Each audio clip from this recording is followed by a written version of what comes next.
Well, hello everybody, and today is Friday, the 28th of March. And tomorrow, excuse me, tomorrow, Saturday, is a new moon. So new moons are good times to figure out what is it that you want to manifest. And you might write these things down, because new moons are the beginning of something, the beginning of the waxing part of the moon, the end of the decline and the beginning of the growth.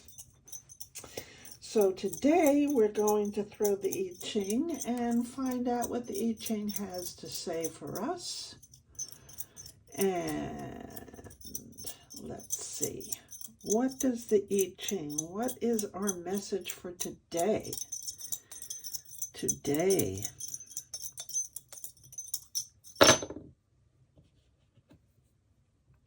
Let's see, we have a head. Oops, I just flipped it over. We have another head and we have a tail. So,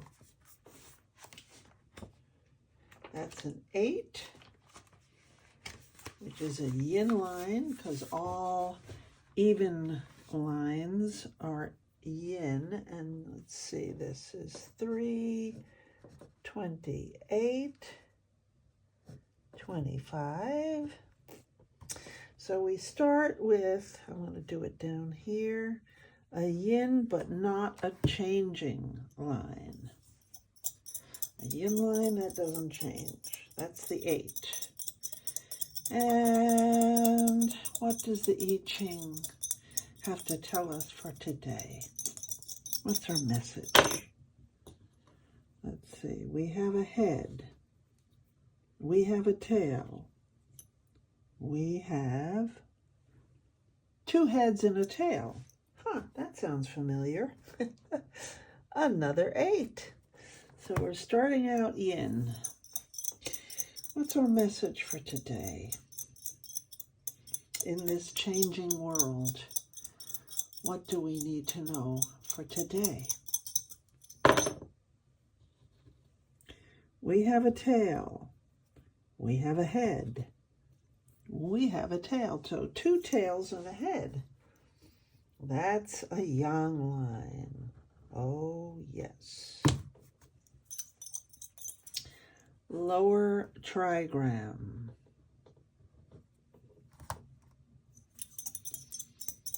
All right. This represents you.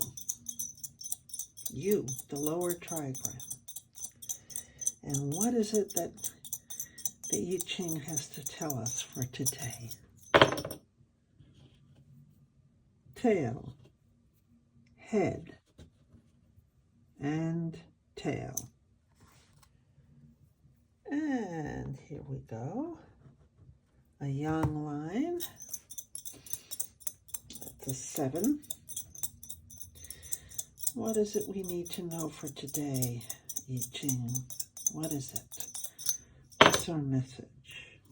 Head, tail, tail. Okay. And that,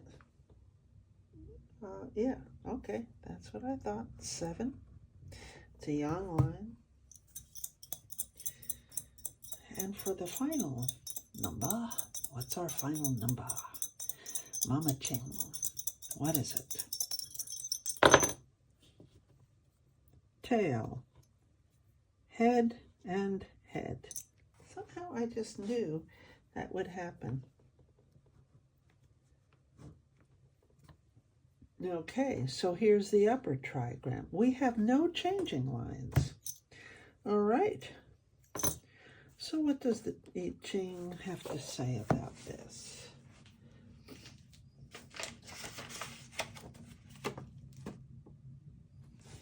So the lower trigram is Ken, and the upper trigram is Tui.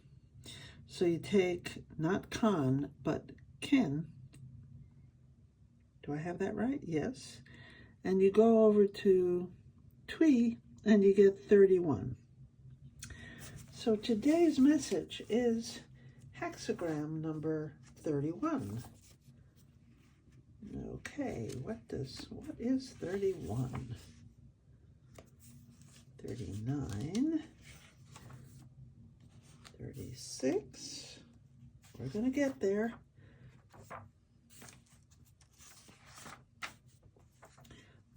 Influence, wooing. We got the woo going on. Okay, so below we have keeping still, the mountain, and above we have the joyous lake, which is the youngest daughter. Universal and general is what it means. And in a figurative sense, to influence, to stimulate. The upper trigram is tui, the joyous, the lower is ken, keeping still. By its persistent, quiet influence, the lower, rigid trigram stimulates the upper, weak trigram, which responds to this stimulation cheerfully and joyously. Of course, because we have the joyous up above.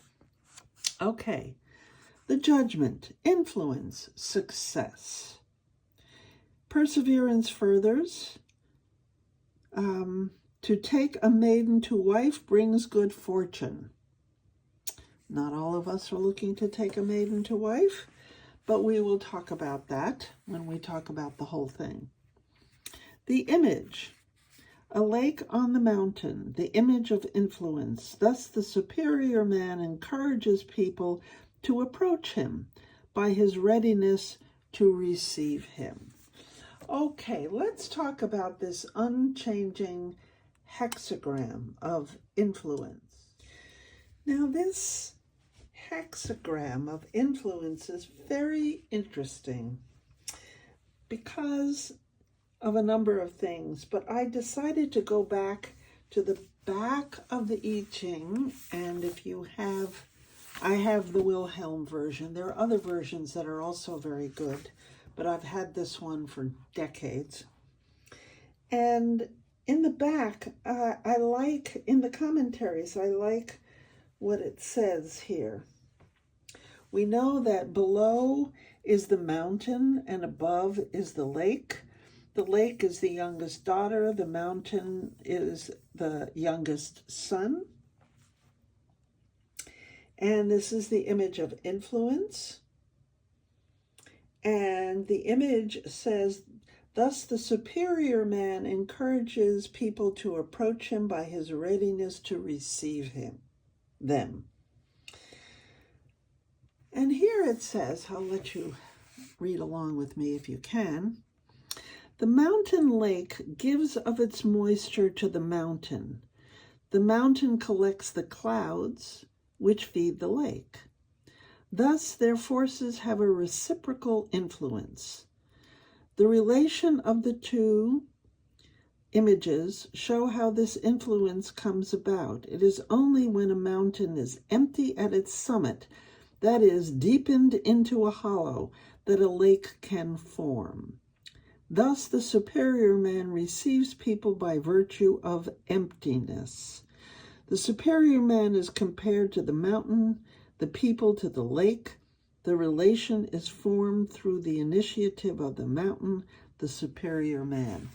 So basically, this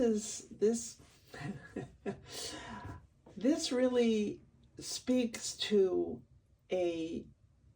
me, what it says to me is a meditation practice, because we can all become really, really fixed in our ideas about what we think, how things should be, what we want. We can wind up trying to push the river, so to speak, because of everything that is filled up in our heads and in our hearts. And what this is saying is that by being more or less an empty slate, or not being judgmental of course, we all are somewhat judgmental, but examining your judgments, being able to examine your own judgments and step back from them and just take things as they are, people as they are, and life as it is. Be that empty slate, be that dip in the mountain, in the top of the mountain being still.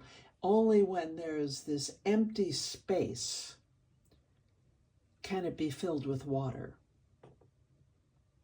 Just as you can't serve from an empty cup, you can't drink from an empty cup, you can't fill a cup that is already full. So this is pointing to a time when we try to step back, take a break, release all of those wonderfully crazy, non-stop thoughts and ideas that go on constantly in our heads. We all do this. It's what human brains do. Take a break from that, which to me is the way I do that is by meditating. And there's a lot of different ways to meditate. Let's face it, not everybody can sit on a cushion for a half an hour. That's not going to work for everybody. Some people are too what they call rajasic. They have too much fire energy. And sitting is just going to drive them up the window and out the wall. So take a walk. But be mindful of each step. Try to be aware of your body as it's moving. That's another way to be mindful. Okay? So do what you can do to be present in this moment, and in this present moment. There was a very famous old teacher who used to say, "What is it in this moment that is missing?" And by this moment, he meant this moment, and then this moment, and then this moment. And the minute you think you've got the moment, it's gone and you're on to the next. So, so think about what you mean by the moment, because I like the way John Kabat-Zinn put it. We only have moments to live, and we get them one at a time. So it's in this moment. That's where we need to spend more time abiding in this moment and being present. And the more you can do that, the more you can step back. Not that you give up your beliefs, or you don't give up your beliefs, you don't give up your ideas, but just for argument's sake, you can relax around them and not insist. This is the right way. We all know we're right. No matter what you think, you know you're right. And when it comes to the end of life, everything you thought was right and important, most of it dissolves away, and the only thing left is love, if you're lucky. But it's always there. It's always available. So I hope this reading I hope you resonated with it. I hope it gave some meaning to you. Please do leave a comment. Hit that like button. Leave a comment. And my gosh, why not subscribe? Hit that subscribe button. That helps the channel. It helps me. It helps a lot of people that neither one of us knows right now. But whoever needs help, that's what this is here for. Okay, I wish you a peaceful weekend. Take care. Bye-bye.